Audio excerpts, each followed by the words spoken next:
नमः ॐ विष्णुपादाय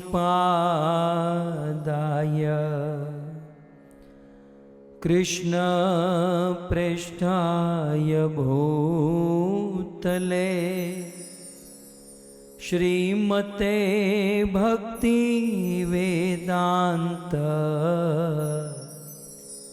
स्वामी इति नामिने।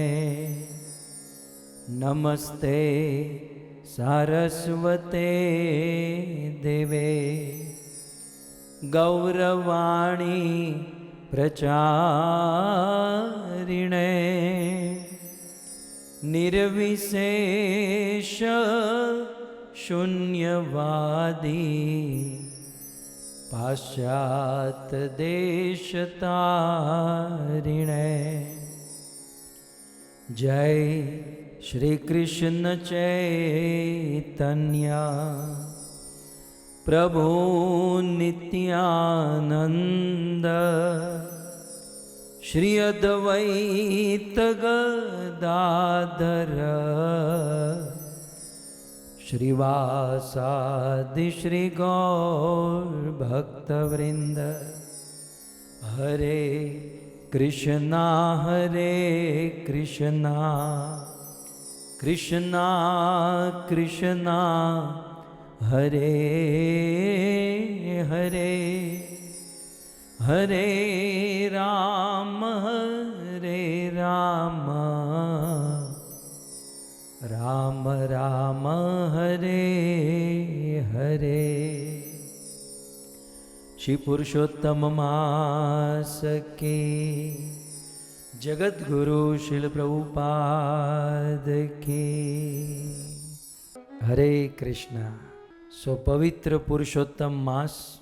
मुझे अभी अभी आने में थोड़ी सी देरी हुई। मंदिर से आ रहा था तो एक नया आदमी रास्ते में मिल गया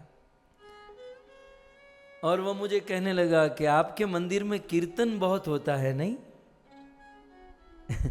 आपके मंदिर में कीर्तन अधिक होता है। मैंने कहा रुक रुक, हमारे इस्कॉन में कीर्तन ही अधिक नहीं होता, हमारे इस्कॉन में सब कुछ अधिक होता है। आप देखिए हमारे वहाँ इस्कॉन में कीर्तन कितना अधिक होता है। साथ ही साथ हमारे इस्कॉन में फेस्टिवल उत्सव भी बहुत अधिक होते हैं। इतने उत्सव अन्य किसी धर्म मत और संप्रदाय में नहीं होंगे जितने उत्सव अधिक रूप से इस्कॉन में मनाए जाते हैं।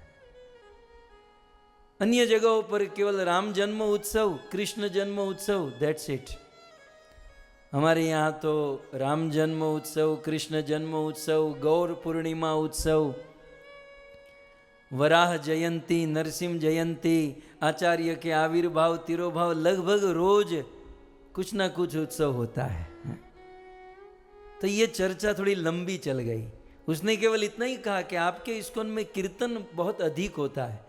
मैंने कहा कीर्तन ही अधिक नहीं होता, हमारे इस्कॉन में उत्सव फेस्टिवल भी अधिक होता है और हमारे इस्कॉन में ठाकुर जी का श्रृंगार भी अधिक होता है।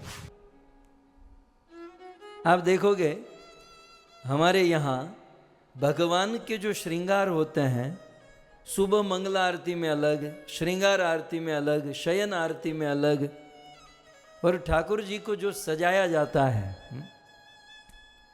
तो मैंने कहा कि हमारे इस्कॉन में श्रृंगार भी अधिक होता है और हमारे इस्कॉन में आरती भी अधिक होती है। नहीं तो अन्य जगह पर शाम को एक संध्या आरती होती है और वो भी बंदे नहीं होते, वो एक मशीन आता है ढोल नगाड़ा बजाने वाला, ढम ढम ढम ढम बजकर आरती अपने से समाप्त हो जाती है। आप हमारे इस्कॉन की आरती गिनिए, मंगला आरती, नरसिंह आरती, तुलसी आरती, फिर गुरु आरती, श्रृंगार आरती, भोग आरती, संध्या आरती, कितनी दिन में कितनी सारी आरतियां हैं। मैंने कहा रुक, हमारे इस्कॉन में कीर्तन ही अधिक नहीं होता, हमारे इस्कॉन में फेस्टिवल उत्सव भी अधिक होता है। हमारे इस्कॉन में ठाकुर जी का श्रृंगार भी अधिक होता है, हमारे इस्कॉन में आरती भी अधिक होती है, हमारे इस्कॉन में डिवोटी भी अधिक होते हैं। अब देखो पूरी दुनिया में जहां जाओ है? आपको कहीं ना कहीं फ्लाइट में, एयरपोर्ट में, यहां वहां इस्कॉन डिवोटी मिल जाएंगे। तो हमारे इस्कॉन में डिवोटी भी अधिक है। तो उसने कहा दैट्स इट, हो गया आपका। मैंने कहा रुक, और हमारे इस्कॉन में फॉरेन डिवोटी भी अधिक है। आप अन्य सारी संस्था देख लीजिए, भारतीय संस्था, उनमें विदेशी डिवोटी इतने नहीं है। मतलब हमारी संस्था में, हमारे इस्कॉन में जितने फॉरेनर विदेशी डिवोटी हैं उतने अन्य कोई संस्था में नहीं। बोले हो गया। मैंने कहा रुक, हमारे इस्कॉन में भिन्न भिन्न जाति के भक्त भी अधिक है। अन्य धर्म मत संप्रदाय में आप देखो, हमारे वहां जैन धर्म है तो केवल एक ही जाति उनकी डिवोटी है। हमारे गुजरात में स्वामीनारायण धर्म है तो केवल ऑलमोस्ट 99% गुजराती लोग ही स्वामीनारायण के डिवोटी हैं। आप पृष्टि संप्रदाय वल्लभाचार्य में चलिए, केवल गुजराती लोग पृष्टि के। या फिर आप साउथ में चले जाइए, दक्षिण भारत में रामानुज संप्रदाय में साउथ इंडियन अधिक। लेकिन हमारे इस्कॉन में देखिए सारी जाति पाति, बंगाली तो यहां मिल जाएगा, उड़िया तो यहाँ मिल जाएगा, गुजराती तो यहाँ मिल जाएगा, यूपी बिहार यहाँ मिल जाएगा, उत्तराखंड, सारी जाति यहाँ पर मिल जाएगी। सो मेरे देरी से आने का एक कारण यह था और एक सिद्धांत बताना था कि उसने केवल इतना ही कहा, थोड़ा मुंह बिगाड़ कर कहा कि भाई आपके इस्कॉन में कीर्तन बहुत होता है। मैंने कहा कीर्तन ही अधिक नहीं होता, फेस्टिवल श्रृंगार भी अधिक होता है, आरती भी अधिक होती है, भक्त भी अधिक होते हैं, विदेशी भक्त भी अधिक होते हैं, भिन्न जाति भी अधिक होती हैं, और हमारे इस्कॉन में प्रवचन भी अधिक होता है। लिखा होता है 8 से 9 प्रवचन, 9 बजे तो प्रवचन शुरू होता है, प्रसाद तो 11 बजे मिलता है। सो लेक्चर भी अधिक होते हैं। श्रील प्रभुपाद जी को कहा गया कि इस्कॉन क्या है। श्रील प्रभुपाद कहते थे ISKCON is a teaching centre, यहाँ टीच किया जाता है, शिक्षाएं दी जाती हैं। तो इस्कॉन में प्रवचन लेक्चर भी अधिक होता है। बोले हो गया। मैंने रुक, मेन बात बाकी है। बोले और क्या, हमारे इस्कॉन में प्रसाद भी अधिक होता है। जबरदस्त प्रसाद है। मंगला आरती में जाओ तो बाल भोग मिल जाएगा, सुंदर खीर मिल जाएगी, प्रसाद दिन में निरंतरम प्रसाद। श्रील प्रभुपाद जी का सिद्धांत था कि हमारे इस्कॉन मंदिर के कुछ किलोमीटर रेडियस में कोई भूखा नहीं सोना चाहिए। तो उस शिक्षा का आदेश पालन आज भी भक्त करते हैं। और हमारे इस्कॉन में प्रसाद भी अधिक, इसलिए प्रसाद खाने के बाद इस्कॉन के भक्त के पेट भी अधिक। पेट भी आप देखो, आप अब यहाँ तो केवल फेस ही दिखाई देता है। यदि पेट दिखाई दे तो पता चले। नए साल के रिजोल्यूशन में सोचा था कि मैं बहुत आगे बढ़ूंगा। नए साल का रिजोल्यूशन मैंने लिया और सोचा कि मैं बहुत आगे बढ़ूंगा, लेकिन मैं तो पीछे रह गया, मेरा पेट मेरे से आगे बढ़ गया। सो चलो फिर भी संतुष्टि है कि चलो कुछ तो आगे बढ़ा। सो शुरुआत केवल इतने से हुई थी कि भाई आपके इस्कॉन में कीर्तन अधिक होते हैं। मैंने कहा कीर्तन ही अधिक नहीं होता, फेस्टिवल भी अधिक होता है, श्रृंगार भी अधिक होता है, आरती भी अधिक होती है, भक्त भी अधिक होते हैं, फॉरेनर डिवोटी अधिक होते हैं, भिन्न भिन्न जाति भी अधिक होती हैं, प्रवचन लेक्चर भी अधिक होते हैं, प्रसादम भी अधिक होता है, और भक्तों के पेट भी अधिक होते हैं। बोले इतना अधिक अधिक अधिक, इतना कह के वहाँ से निकल गया। तब मैंने मन में सोचा कि इतना अधिक हमारे इस्कॉन में, मतलब हमारे इस्कॉन की स्थापना अधिक मास में हुई होनी चाहिए। हमारे इस्कॉन की स्थापना अधिक, क्योंकि यहाँ सब अधिक है। फिर मैंने सीधा गूगल किया। अब आज तो गूगल से सब मिलता है।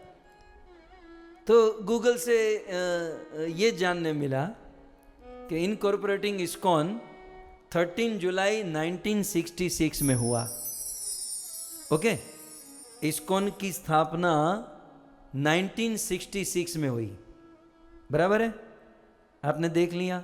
शिल प्रभुपाद जी ने 13 जुलाई 1966 में इस्कॉन की स्थापना की। तो अब जरा आप थोड़ा सा हिसाब जोड़िए। आप में से कुछ लोग मुझे हेल्प कीजिए, थोड़ा जोड़ते जाइए। अभी 2023 चल रहा है, राइट? अभी 2023 चल रहा है। तो 2023 में अधिक मास है, और अधिक मास हर 3 साल में एक बार आता है। तो इसके पहले अधिक मास कौन से साल में हुआ?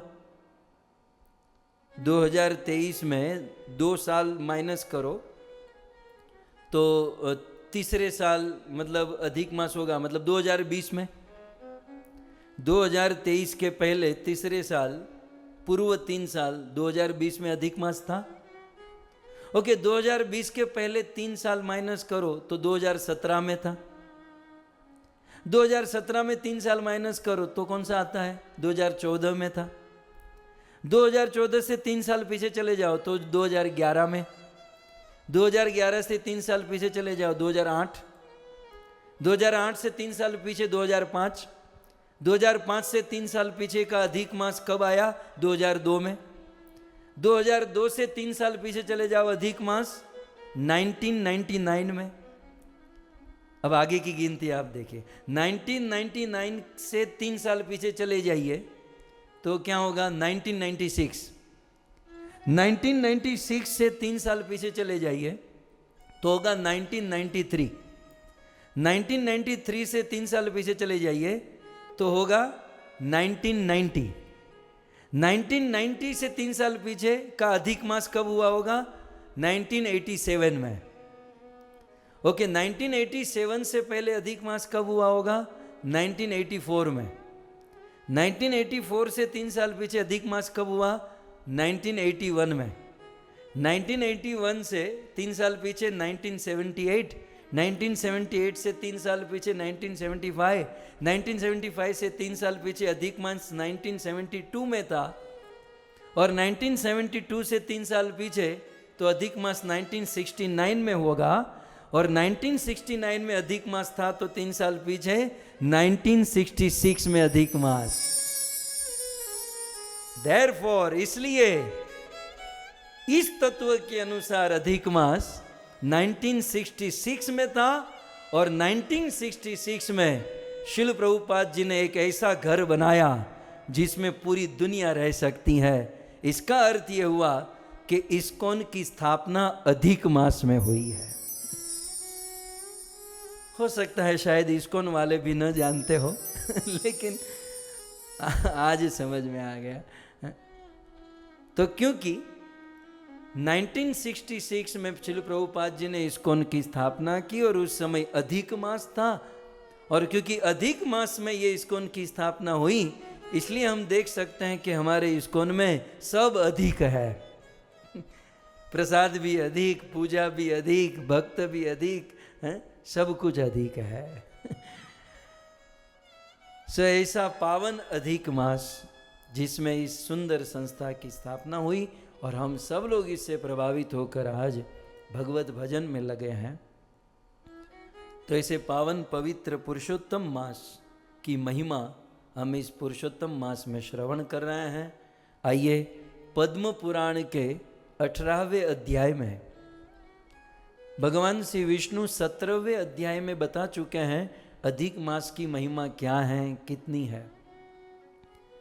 इस 18वें अध्याय में और पुरुषोत्तम मास की महिमा, पुरुषोत्तम मास का पालन करना चाहिए।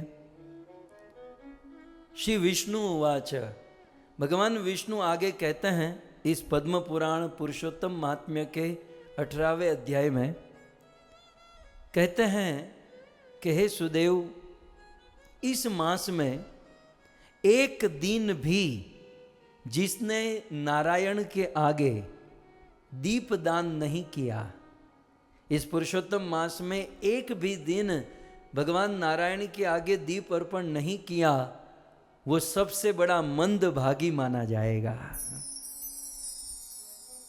और भगवान विष्णु आगे कहते हैं, नालो की विष्णु वदनम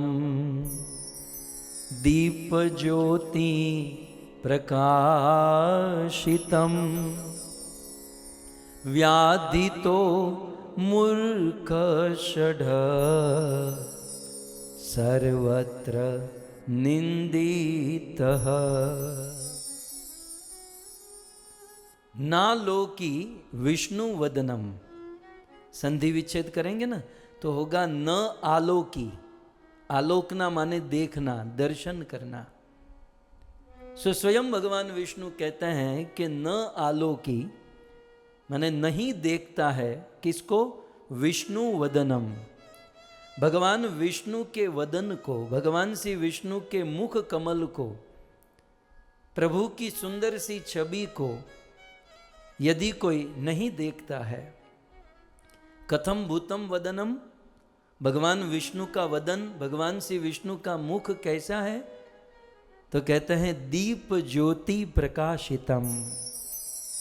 भगवान श्री विष्णु का वदन मुख दीप ज्योति प्रकाशितम, जैसे हम कोई दिया करे और दिया का जो प्रकाश होता है, स्वाभाविक भगवान श्री विष्णु का मुख प्रकाशित मुख है।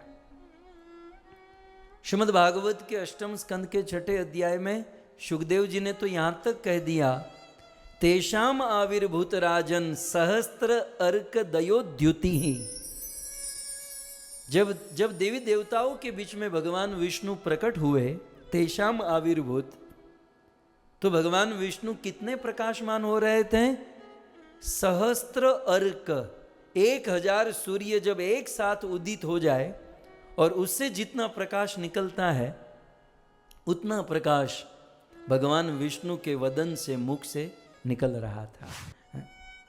बस हमारे में और भगवान में अंतर इतना है कि प्रभु प्रकट होते हैं तो सब प्रकाशित होता है, और हम जहाँ प्रकट होते हैं वहाँ सब अंधकार हो जाता है, सब अंधेरा अंधेरा हो जाता है। नहीं, और नहीं भी होता है तो जब बर्थडे होता है ना, जब हमारा जन्मदिन होता है, तो बाप अपने बेटे को कहते हैं, बेटा जो भी दुनिया में थोड़ा बहुत प्रकाश है, ये मोमबत्ती जो केक में लगी हुई है उसे थोड़ी फूंक मार के सारा अंधेरा कर दो। सो एक और भगवान विष्णु जो परम प्रकाशित है, एक और हम परम अंधकार में है। भगवद गीता में कृष्ण यहाँ तक कह दिए कि मेरे धाम में सब कुछ प्रकाशित है, न तद्भासयते सूर्य न शशांक न पावक। मेरा धाम में सूर्य की जरूरत नहीं है, मेरा धाम अपने आप में प्रकाशित है। तो प्रभु का धाम, प्रभु स्वयं प्रकाशित है। ऐसे परम प्रकाशमान भगवान श्री विष्णु का वदन कहते हैं न आलोकी विष्णु वदनम, जो दीप ज्योति प्रकाशितम, जो दीप ज्योति के समान प्रकाशित है। पुरुषोत्तम मास में ऐसे भगवान का कोई यदि दर्शन नहीं करता है तो व्याधि, तो वो बहुत रोगी है मतलब वो रोगी आदमी है जो पुरुषोत्तम मास में प्रभु का दर्शन नहीं करता। वो रोगी है, व्याधि तो मूर्ख, वो मूर्ख है, शठ, वो मूढ़ है और सर्वत्र निंदित, उसकी सभी जगह पर निंदा होगी। एटलीस्ट पुरुषोत्तम मास में जो भगवान विष्णु का दर्शन नहीं करता है। इसलिए भगवान कहते हैं कि इस पुरुषोत्तम मास में मेरा दर्शन करना चाहिए और मुझे दीप अर्पण करना चाहिए। फिर आगे भगवान क्या कहते हैं? वृंदादले जगन्नाथम भक्त्या संपूजय नमन। स्वयं भगवान विष्णु ये कह रहे हैं पद्म पुराण के पुरुषोत्तम महात्म्य के 18वें अध्याय में। कहते हैं वृंदा दले, वृंदा माने तुलसी और दले माने पत्र। वृंदा दले, तुलसी के पत्र से जगन्नाथम, भगवान जगन्नाथ, भगवान राम, भगवान कृष्ण, भगवान विष्णु जो पूरे जगत के नाथ है, उस जगत के नाथ को वृंदा दले संपूजयन, तुलसी पत्र से जो सम्यक अच्छे से पूजा करता है और भक्ति भाव से नमन करता है, तो आत्मना साकम उद्धृत्य दर्शान पूर्वान दशा परान, तो क्या होता है? बहुत सुंदर बात कह रहे हैं कि पुरुषोत्तम मास में तुलसी दल से भगवान जगन्नाथ, जगन्नाथ माने राम कृष्ण विष्णु जगन्नाथ सब एक ही है, तो उनकी जो भक्ति भाव से पूजा करता है और नमस्कार करता है, तो आत्मना, वह आदमी, वह भक्त अपना उद्धार कर लेता है और अपने साथ साथ दूसरी लाइन का अंतिम शब्द दश पूर्वान, अपना तो उद्धार कर लेता है लेकिन अपने से 10 पीढ़ी जो पूर्व की है, दश पूर्वान, पूर्व की 10 पीढ़ी, माने अपने बाप दादा, अपने पितरों की 10 पीढ़ी, और दशान अपरान, और 10 पीढ़ी जो आने वाली है, मतलब 10 पीढ़ी पहले की और 10 पीढ़ी आने वाली और एक पीढ़ी अपनी, माने 21 पीढ़ी का उद्धार कर लेता है। कौन? इस पुरुषोत्तम मास में भगवान जगन्नाथ जी को जो तुलसी से पूजा करता है। फिर आगे क्या कहते हैं? बहुत सुंदर बात कहते हैं, ये बहुत सुंदर श्लोक है। शालग्राम शिला तोयम पीतम येन प्रमादिना न भूय पिबति प्राज्ञ स्तनयम मातु कदाचन। शालग्राम शिला तोयम, शालिग्राम शिला की पुरुषोत्तम मास की स्पेशल बात कर रहे हैं। इस पुरुषोत्तम मास में शालिग्राम शिला की जो तोयम माने जल से, हो सके तो पंचामृत से, यहाँ तो केवल तोयम लिखा है, तोयम माने जल, तो शालिग्राम शिला तोयम, शालिग्राम शिला की जल से कोई अभिषेक करता है और उस जल को पीतम, यदि उस जल को कोई पीता है, कैसे? अप्रमादिना, आलस छोड़कर।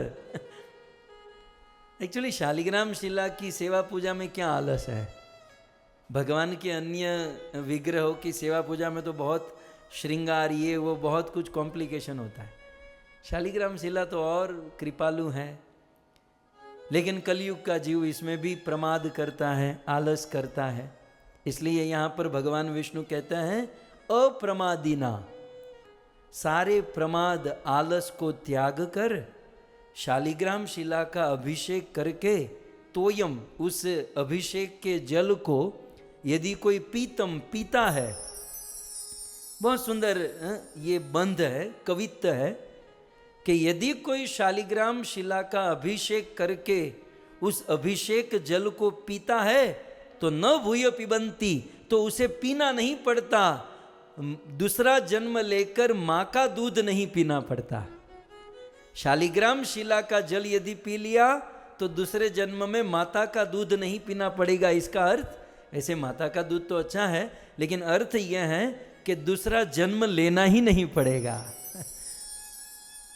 पुनरपि जननम पुनरपि मरणम पुनरपि जननी जठरे शयनम, ये जो बारंबार जन्म मृत्यु का चक्र है, उस चक्र से व्यक्ति मुक्त हो जाएगा यदि प्रमाद को छोड़कर शालिग्राम का अभिषेक करेगा और उस अभिषेक के जल पीने वाले को माँ का दूध नहीं पीना पड़ेगा। इसलिए इस पुरुषोत्तम मास में जितना हो सके उतना भजन भक्ति के इस साधन को करना चाहिए। और साधन करके रोज सुबह भगवान कहते हैं भास्कर उदय वेलायाम, एटलीस्ट भास्कर, सूर्य उगे ना उसके पहले हमको जग जाना चाहिए। वैसे तो मंगला आरती में ब्रह्म मुहूर्त में जगना चाहिए, लेकिन ब्रह्म मुहूर्त शायद न हो सके तो सूर्य के पहले तो जग जाना चाहिए। और जगकर भास्कर उदय वेलायाम, जब सूर्य आकाश में चढ़ता है तो प्रभात में प्रार्थये जगदीश्वरम, जगदीश्वर भगवान श्री कृष्ण विष्णु को प्रार्थना करनी चाहिए। कैसी प्रार्थना करनी चाहिए?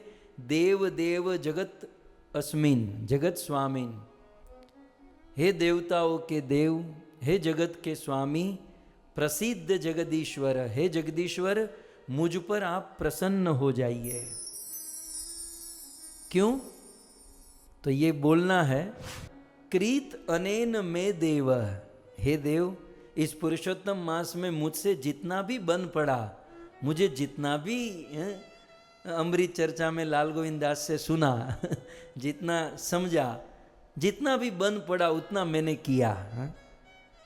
पुरुषोत्तम मास में सेवा पूजा करके अभिमान नहीं, विनम्रता से ये प्रार्थना करनी चाहिए कि करना तो बहुत कुछ चाहिए था, होना था, लेकिन कृत अनेन में देव, मेरे से जितना भी बन पड़ा, जितना भी हुआ मैंने किया प्रभु, आप इसे स्वीकार कीजिए, इसमें कोई त्रुटि हो तो क्षमा कर दीजिए। और त्राहि माम भव सागरात, और मुझे इस भवसागर से पार करा दीजिए। कृतम न्यून अधिकन में, मैं जानता हूं कि न्यूनम मैंने बहुत कम किया है इस पुरुषोत्तम मास में, जितना करना चाहिए उससे कृतम न्यूनम मैंने बहुत कम किया है। अधिक में तो अधिक करना चाहिए, अधिक मास में अधिक होना चाहिए, लेकिन कृतम न्यूनम, अधिक के बदले मैंने कम किया है। विष्णुर मास तव प्रिय, लेकिन मैं जानता हूँ इस अधिक मास में थोड़ा भी किया गया भजन भक्ति विष्णु को प्रसन्न कर देता है। सो इस प्रकार से प्रार्थना करनी चाहिए। स्वयं भगवान श्री विष्णु ने पद्म पुराण में अपने से ही, भगवान ने ये किसी पर नहीं छोड़ा ये बहुत अच्छी बात है। अन्य कोई पुरुषोत्तम मास के बारे में कहता बोलता तो हो सकता है कुछ आगे पीछे करता, लेकिन ये काम स्वयं भगवान विष्णु ने अपने से ही किया। स्वयं भगवान विष्णु ने सुदेव ब्राह्मण को माध्यम बनाकर हम सबको पुरुषोत्तम कथा और पुरुषोत्तम महात्म्य और पुरुषोत्तम मास में क्या करना चाहिए यह निवेदन किया। और इस प्रकार से कहकर इति श्री पद्म पुराणे पुरुषोत्तम महात्म्य कृतस्य कर्मणो, कृतस्य कर्मणो माने जो करना चाहिए, महिम्न वर्णनम नाम 18 अध्याय समाप्तः। श्री पुरुषोत्तम मास की जगत गुरु श्रील प्रभुपाद की